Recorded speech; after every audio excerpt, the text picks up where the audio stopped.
Hashtag they're attacking Earth. The Galactic Council watched in horror. Hashtag Part 1. The Gathering Storm. The great chamber of the Galactic Council stretched across 300 meters of polished stone and crystal. Floating platforms held representatives from 12 different species, each one ruling over billions of lives across thousands of worlds.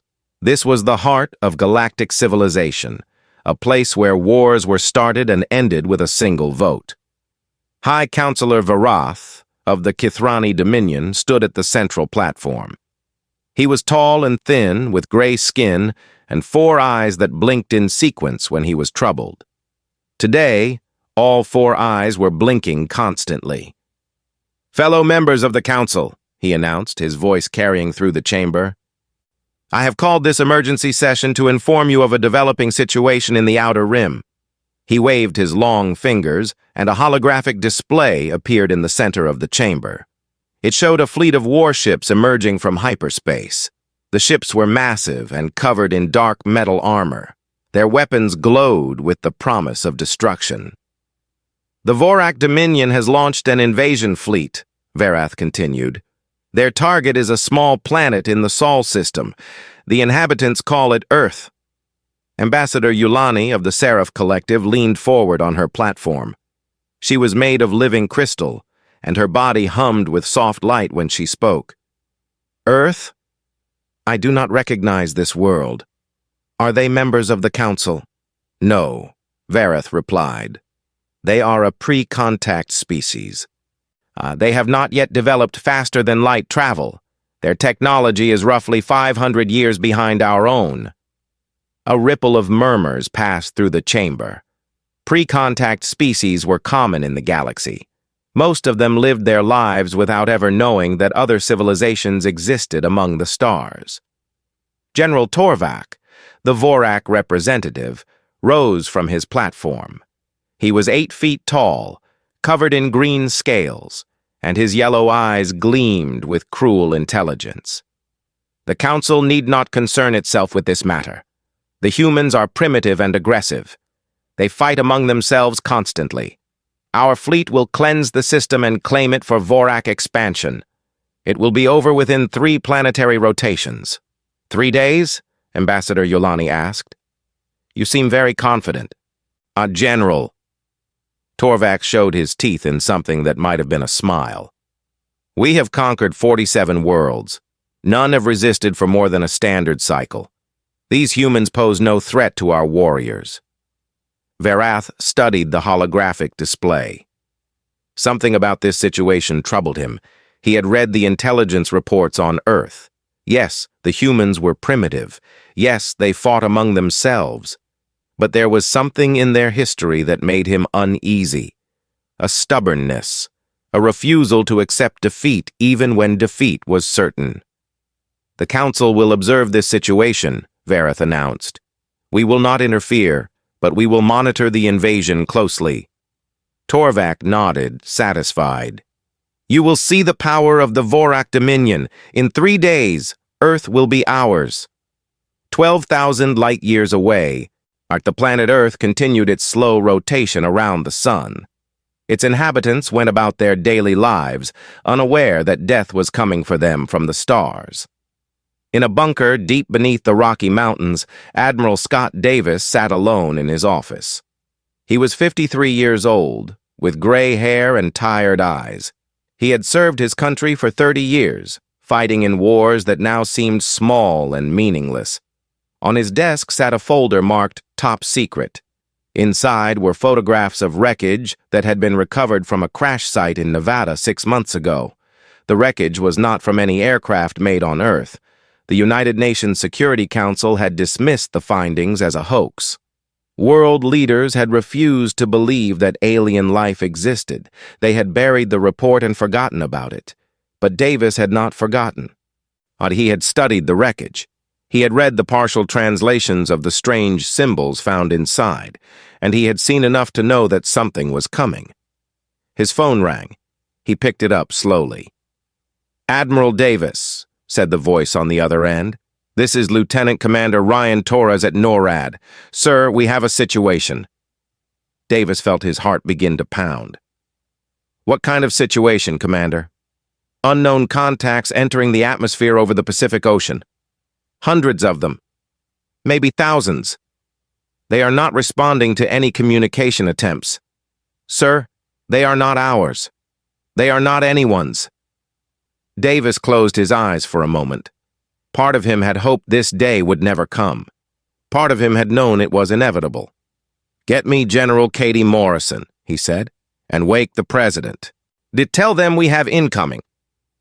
20 minutes later, Davis stood in the command center of NORAD. Screens covered every wall, showing radar contacts streaming toward Earth from every direction. General Morrison stood beside him, her face pale, but her voice steady. "How many ships?" she asked. "We have counted over 3,000 so far," a technician replied. "More are arriving every minute." Davis watched the screens in silence. 3,000 ships, each one larger than any aircraft carrier ever built, each one carrying weapons that humanity could not even imagine. "What do we do?" Morrison asked quietly. Davis thought about his children. He thought about his grandchildren. He thought about the billions of people who would wake up tomorrow to find their world under attack. "We fight," he said simply. "Oh, we fight with everything we have, and we pray that it is enough." The first Vorak ships entered the atmosphere at 3:47 a.m. Eastern Standard Time. They descended toward the major cities of Earth like dark angels of death. Their commanders expected fear. They expected panic. They expected the primitive humans to flee in terror. They had conquered 47 worlds. They had never faced an enemy that did not eventually surrender, but they had never faced humanity. In cities across the globe, people looked up at the sky and saw the alien ships descending. Some ran, some hid, but many stood their ground. Soldiers grabbed their weapons. Pilots ran to their aircraft. Ordinary citizens armed themselves with whatever they could find. The Vorak had expected an easy conquest. They had no idea what was coming. In the council chamber, High Counselor Vareth watched the invasion begin. He saw the alien ships descending toward Earth. He saw the humans looking up at the sky. And somewhere deep in his ancient heart, he felt the first stirring of doubt. 3 days, General Torvak had promised. Varath was no longer certain that would be enough.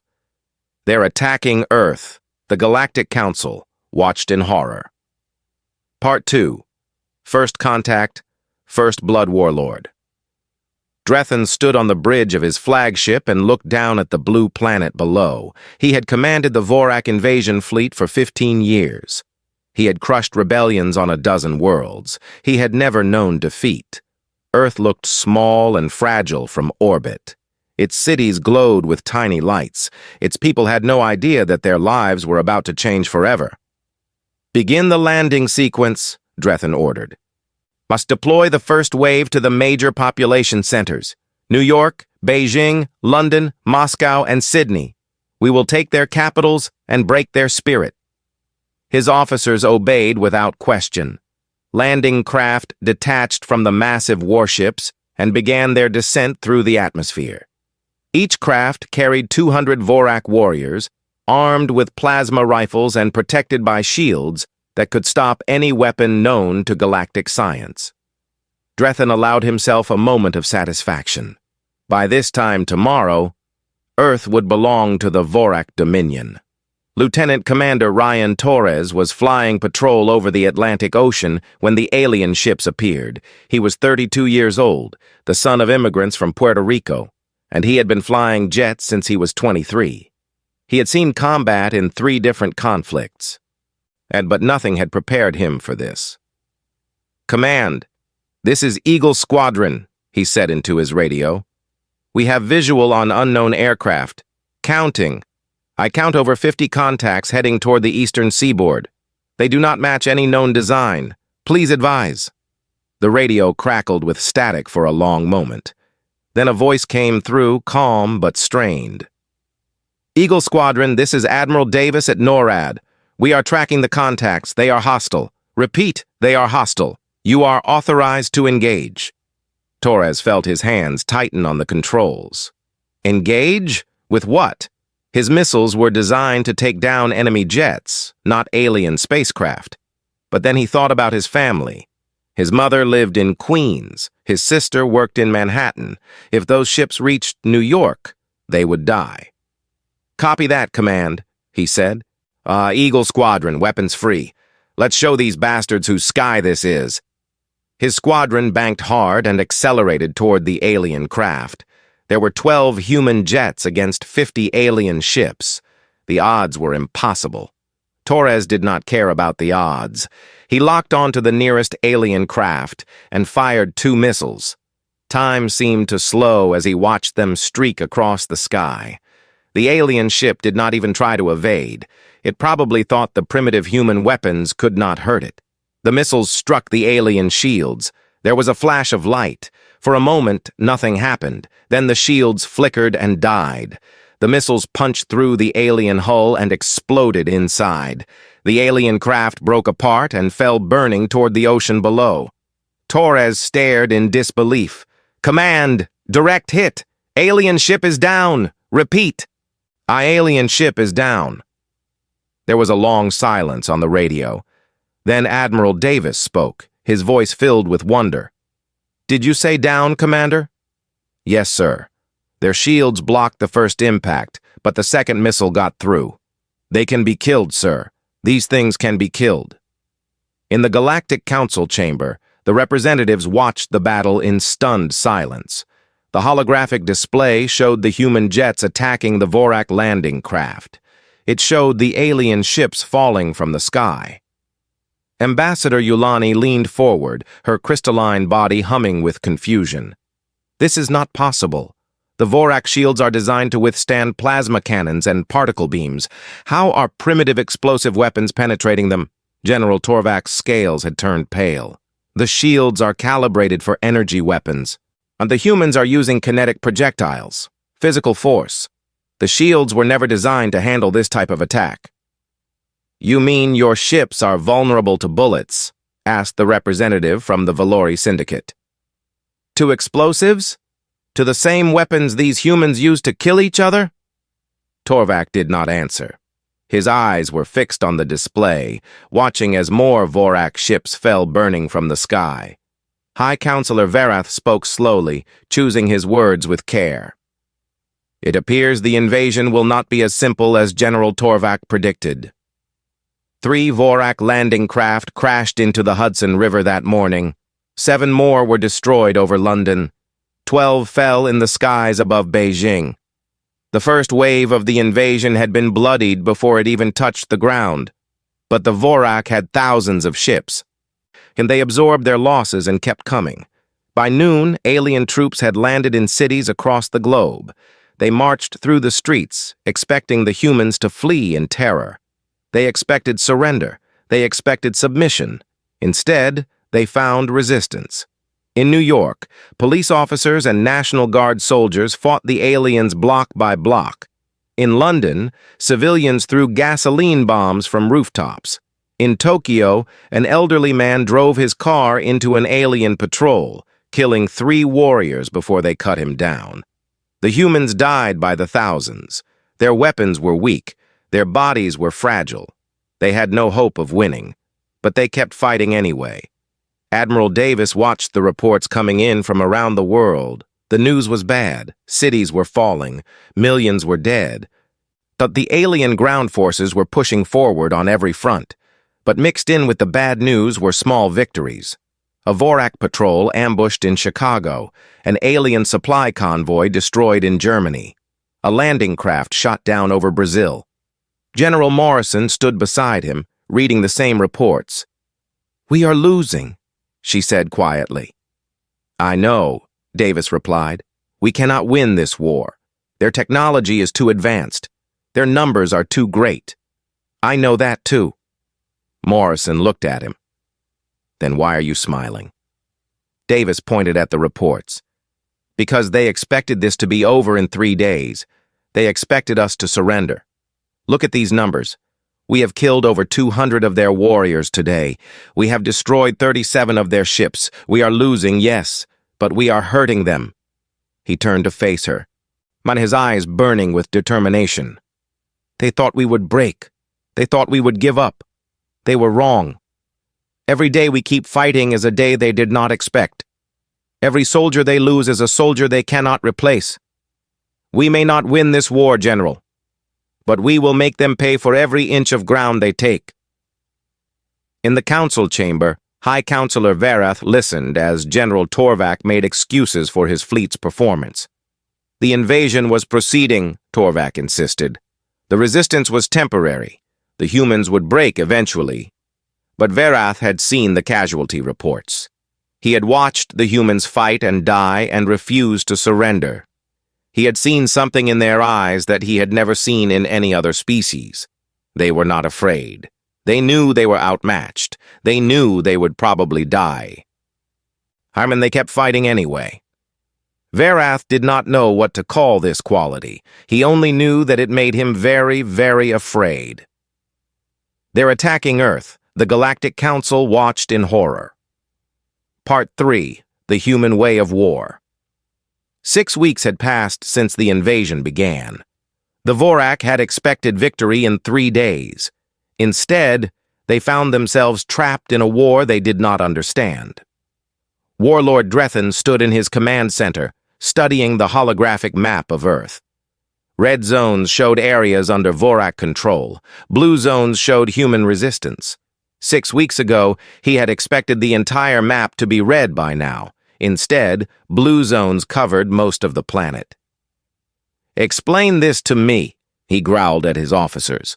"We have superior technology. We have superior numbers. We have superior training. Why are we not winning?" His second-in-command, Commander Vethros, stepped forward nervously. "The humans refuse to fight in the open, Warlord. They hide in buildings. They attack at night. They plant explosives on our supply routes. When we advance, they retreat. When we stop, they attack again. We cannot find them, and when we do find them, they fight to the death." Drethan slammed his fist on the console. "Then burn their cities, destroy their hiding places, leave them nowhere to run." "We have tried, Warlord, but for every building we destroy, they find 10 more. They fight from sewers. They fight from forests. They fight from mountains. They are everywhere and nowhere at the same time." In the ruins of Chicago, Sergeant Megan Phillips crouched behind an overturned bus. She was 34 years old. 6 weeks ago, she had been a high school teacher in Wisconsin. Now she was a soldier in a war for human survival. Her squad consisted of 12 people. Some were former military, some were civilians who had never held a gun before the invasion. All of them had lost someone to the aliens. All of them wanted revenge. "Contact ahead," whispered Private Danny Marsh, a 19-year-old who had been working at a grocery store 2 months ago. "Vorak Patrol, 8 hostiles. They are heading toward the refugee camp." Megan checked her rifle. It was a .50 caliber weapon, designed to punch through body armor. Against the aliens, it could penetrate their personal shields if you hit them in the right spot. "We cannot let them reach the camp," she said. 3,000 people are hiding there. Women and children. "There are 8 of them and 12 of us," said Corporal Linda Hayes, a former police officer from Detroit. "And they have plasma rifles." "Then we need to be smart," Megan replied. "Danny, take your team around the left side. Linda, you take the right. I will draw their attention from the front. When they focus on me, you hit them from both sides."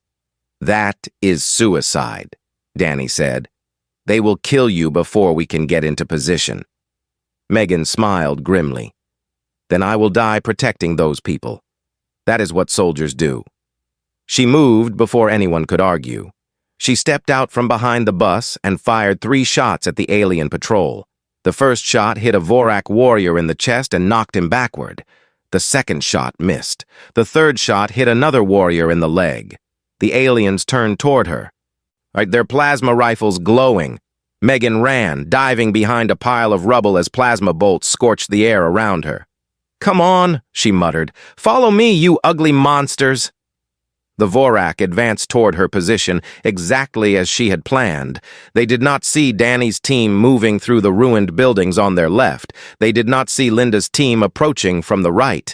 When the ambush came, it was fast and brutal. Gunfire erupted from both sides. 4 Vorak fell in the first 3 seconds. The remaining 4 tried to retreat, but Megan was already on her feet, firing at them from behind. 10 seconds later, all 8 aliens were dead. Danny walked over to Megan, his face pale. "That was insane, Sergeant." "That was war," Megan replied. "Now let's move. There will be more patrols coming." This scene repeated itself across the globe, day after day, night after night. In Moscow, Colonel Dmitry Volkov coordinated attacks on Vorak supply lines using tactics from World War II. In Beijing, Dr. Amy Reyes worked around the clock to decode alien communications. In London, former SAS officer Nathan Price led a team that destroyed a Vorak fuel depot, leaving 50 alien vehicles stranded without power. The humans could not defeat the aliens in open battle, so they did not fight in open battle. They fought from shadows. They fought from ruins. They fought in ways that the Vorak had never encountered before. The Vorak called it cowardice. The humans called it guerrilla warfare. In the Galactic Council chamber, the representatives watched the war unfold with growing unease. What had been called a simple conquest had become something else entirely, a nightmare that showed no signs of ending. "Their casualties are catastrophic," observed Ambassador Yulani. "Millions dead, cities destroyed, and yet they keep fighting. Why?" High Counselor Verath had been studying human history. He had read about their wars, their revolutions, their struggles for survival. He thought he understood now. "Because they have no other choice," he said. "To them, surrender means extinction. They would rather die fighting than live as slaves." "But surely they must see that resistance is futile," said the Valori representative. "The Vorak will eventually win. The humans are only prolonging their suffering." Verath shook his head. "You do not understand. To humans, the act of resistance is victory in itself. They do not measure success in territory gained or enemies killed. They measure it in spirit. As long as one human still fights, they believe they have not lost." The Valori representative fell silent, unable to comprehend such thinking. Warlord Drethan received another casualty report that night. 200 warriors killed, 50 vehicles destroyed, 3 supply depots burned.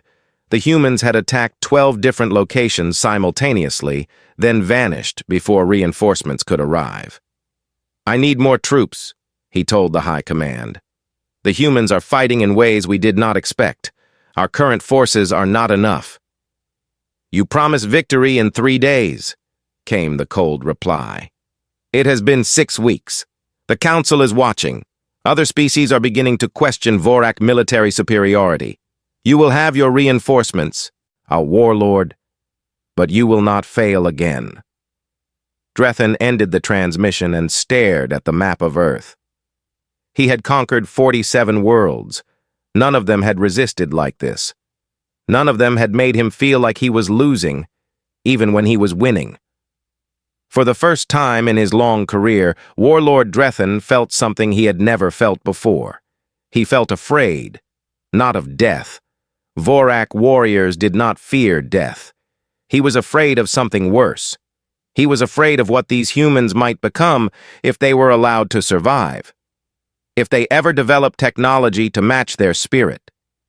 He was afraid of what that would mean for the galaxy. And deep down, in a place he would never admit to anyone, that he was beginning to suspect that the Vorak had made a terrible mistake. Their attacking Earth, the Galactic Council, watched in horror.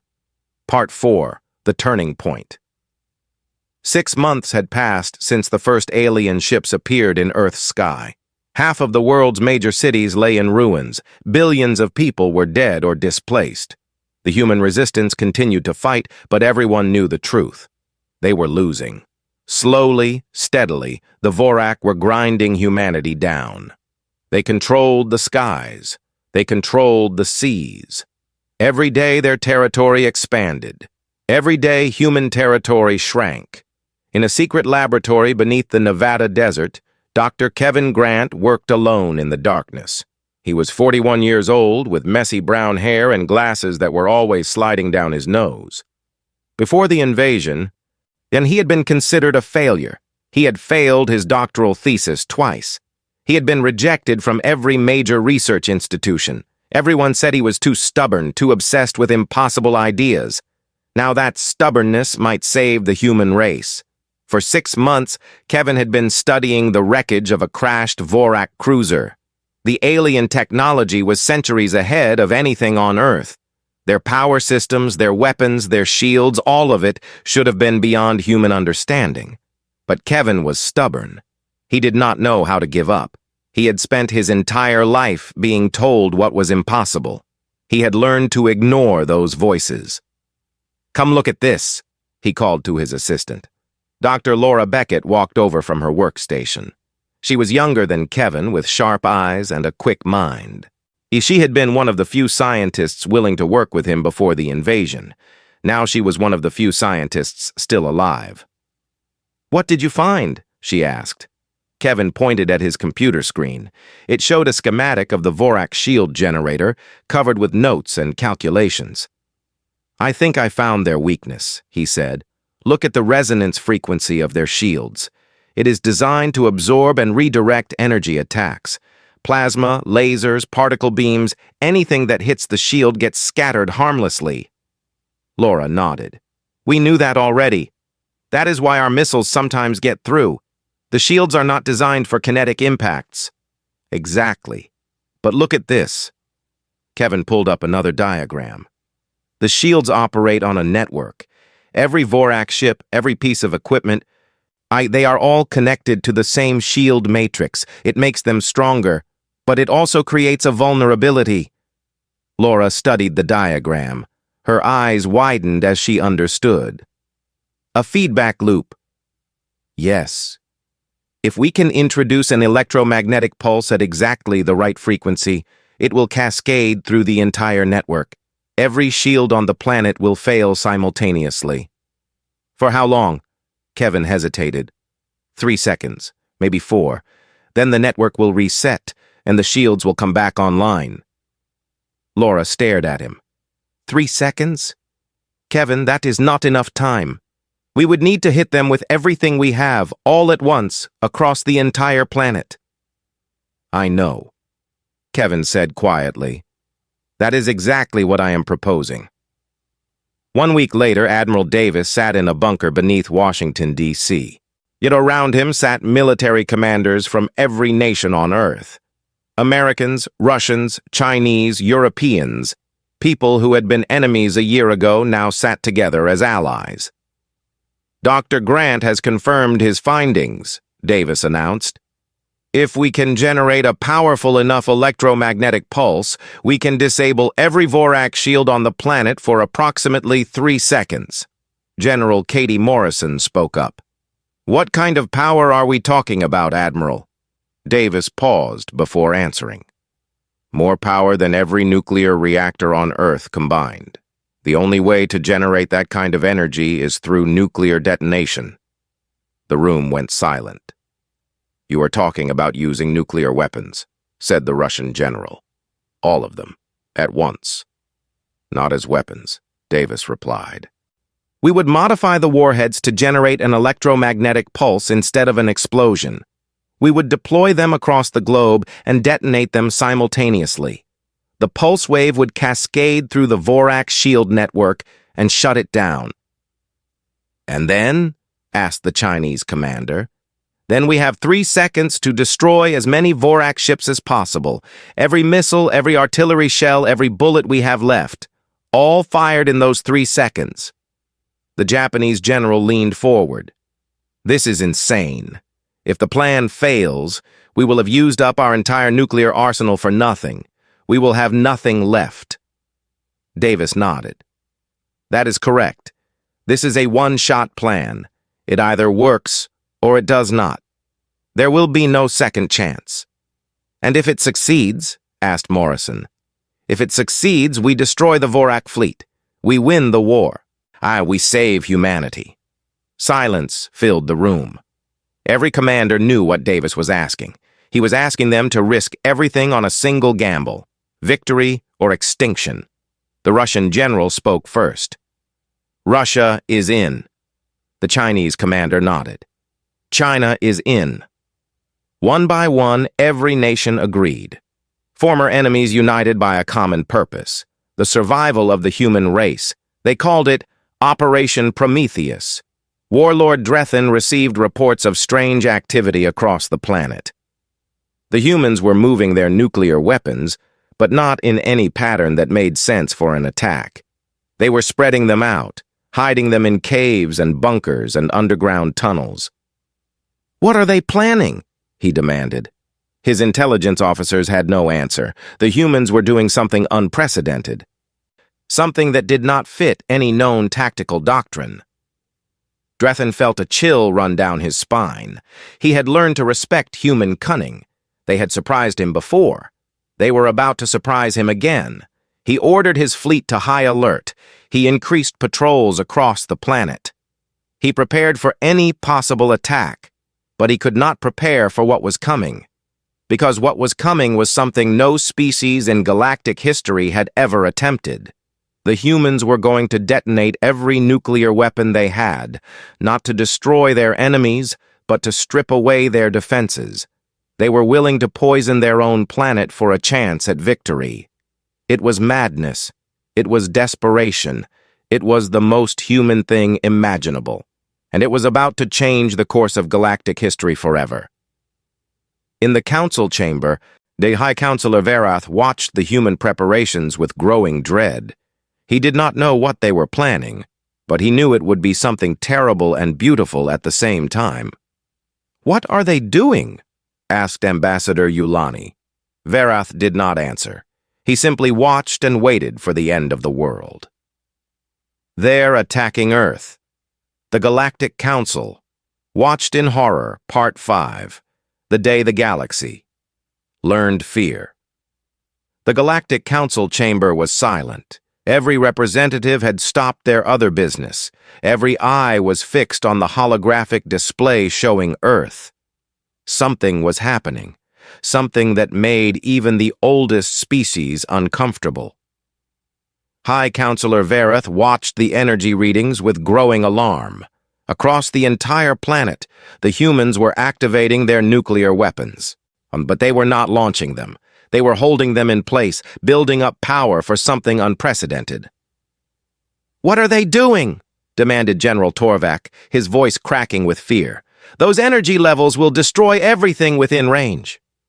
"They know that," Verath said quietly. "They do not care." Ambassador Yulani's crystalline form flickered with distress. "They are going to kill themselves. They are going to destroy their own planet rather than let us have it." "No," Verath replied. "Look at the distribution pattern. They are not trying to destroy themselves.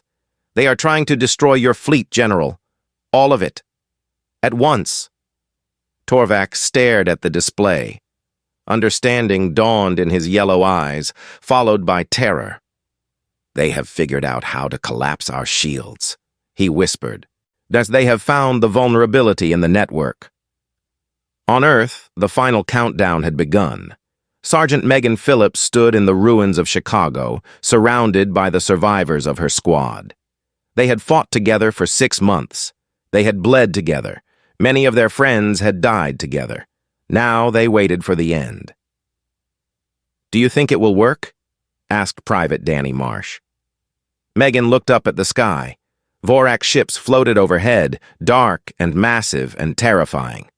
In a few minutes, those ships would either be destroyed or they would still be there, and the human resistance would have nothing left to fight with. "I do not know," she admitted. "But I know that we did everything we could.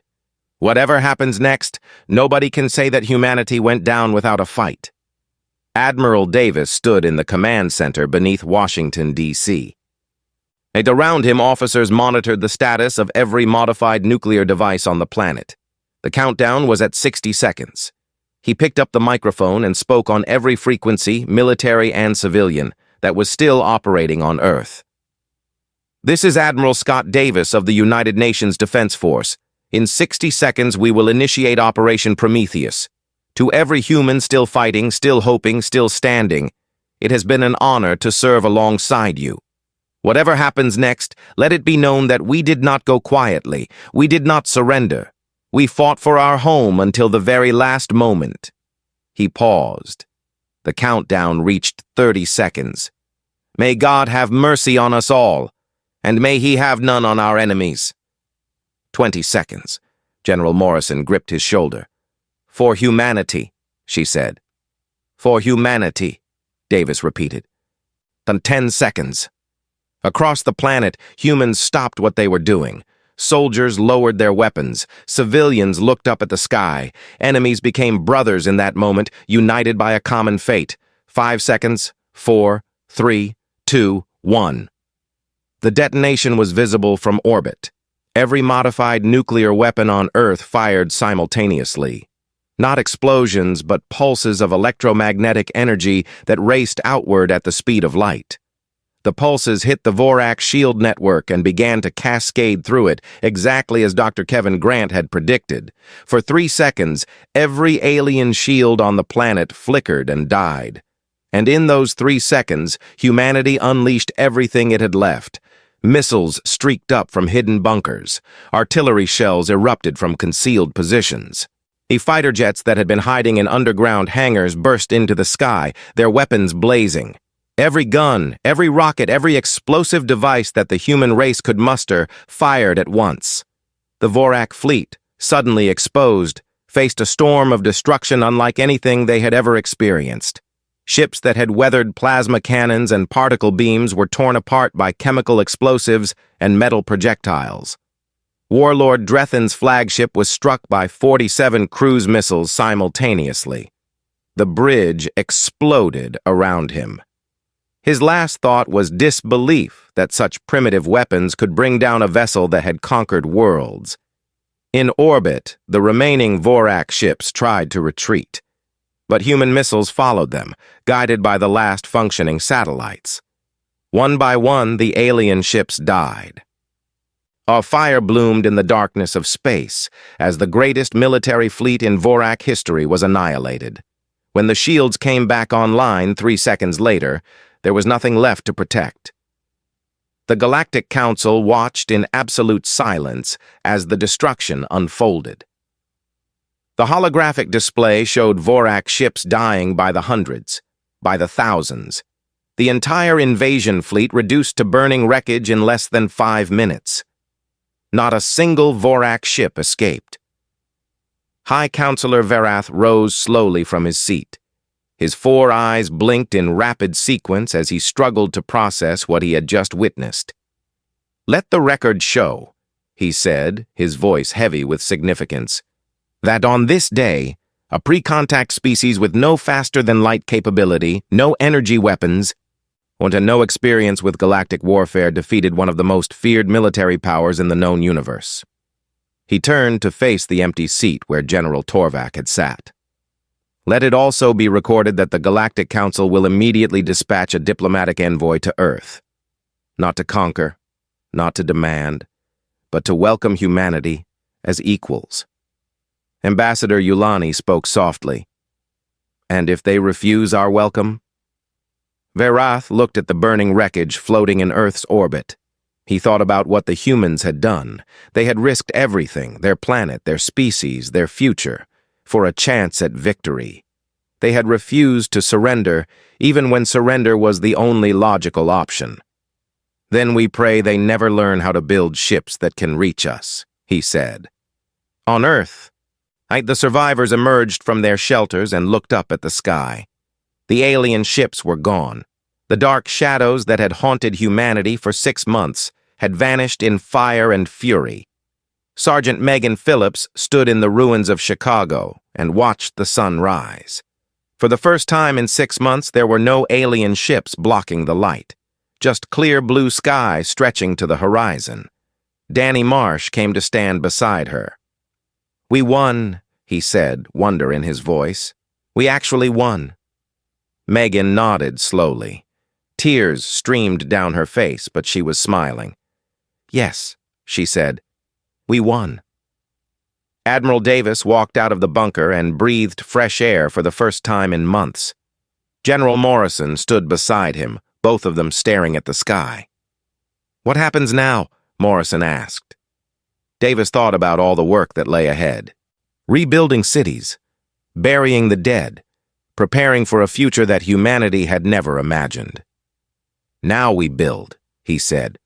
We build ships that can travel between stars. We build weapons that can defend against any enemy. We build a future where no one will ever threaten our home again. He turned to face her, his eyes burning with determination. The galaxy knows about us now. They know what we are capable of. We will not waste that advantage. We will not let their fear of us fade. We will become everything they are afraid we might become. He looked up at the stars, knowing that alien eyes were watching, waiting, wondering what humanity would do next. And God help anyone who threatens Earth again. 1 year later, the first human ambassador stood before the Galactic Council. Her name was Lisa Harper, and she had once been a diplomat at the United Nations. Now she represented the entire human race. The Council offered membership, they offered technology, they offered peace. Lisa accepted their offer with a smile. We come in friendship, she said. But let there be no misunderstanding. We have learned what we are capable of. Push us, and you will learn it too. The Council did not push. They had seen what happened to those who did. And somewhere among the stars, a new power was rising. A species that had been underestimated. A species that refused to die. Humanity had earned its place in the galaxy. They would never let anyone take it away.